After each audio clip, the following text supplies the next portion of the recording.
Our nonstop commercial-free coverage continues. KCTV5 is holding politicians accountable tonight.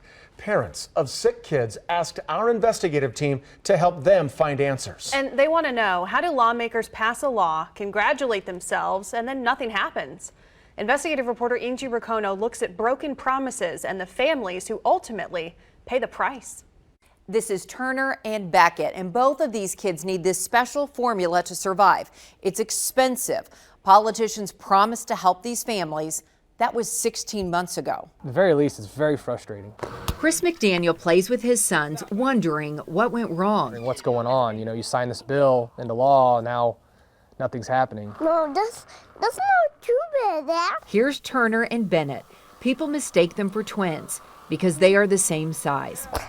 They even wear each other's shoes. But Bennett is 2, Turner is 4. On growth chart-wise, he's not even on it. One more. There you go. Tiki. Turner struggles to grow. He has short gut syndrome. He can't absorb the nutrition from many foods. Turner spent the first 7 months of his life in the hospital. He's had 5 surgeries. He's a fighter, and he's been through so much. So have these parents, doing all they can to help Turner grow. Neocate formula is the only thing that provides the complete nutrition he needs, but it's expensive. If it was up to the doctors, he'd probably have 3 or 4 times as much formula going in him right now than he does. But we just can't afford it. This family is stuck in the middle. Both parents work, so they don't qualify for low-income programs. But the cost adds up. Each can is about $40. They've spent as much as $600 a month for formula. We're going to do what we have to do the best for him. Insurance covered Neocate when Turner was an infant and fed with a feeding tube like this one.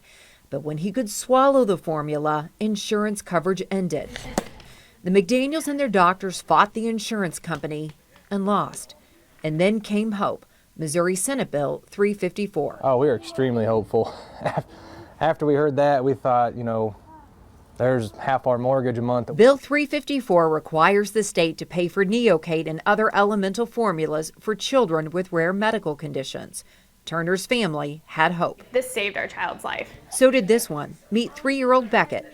He has a rare condition where his esophagus rejects most foods. He struggles with deadly food allergies.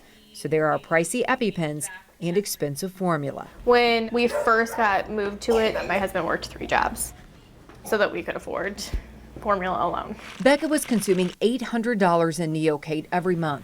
His mom headed to the state capitol. She testified about mounting medical bills and that paying for Neocate was financially breaking her family. She cried when the bill passed. We were ecstatic. I was literally bawling. That was July 2015. I felt like Nixon and them passed it through legislation and patted themselves on the back, and it was like a big ribbon for them, and they used it to their advantage. And then once it was gone and the limelight was gone, so too was the cause, and we have yet to see anything further, and that's frustrating. 16 months have rolled by since Bill 354 passed. Turner still needs Neocate. You want to scoop with me? So does Beckett. But there's no money and no program because nobody bothered to fund it. Each time that we've called, we get blanket answers, we get different answers, we don't ever get a straight answer. The parents worry this is no longer a legislative priority. And it's just month after month, nothing's changed. We've gotten the bill passed.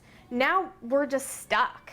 Here's the mess we've uncovered so far. The governor's office points to Senator Sater, saying he sponsored the bill and points out there's no funding mechanism. But remember, the governor signed it. Senator Sater, he blames the Department of Health, and he uses words like dragging feet. He declined an on-camera interview, even though he's in Kansas City. And guess what? The Department of Health sends it right back to the Capitol saying someone needs to pay for this program. It costs about $2 million a year. So basically, the state said, I'll pick up the tab. Oops, I forgot my wallet, and stuck these families with the bill. Angie Racono, KCTV5 News.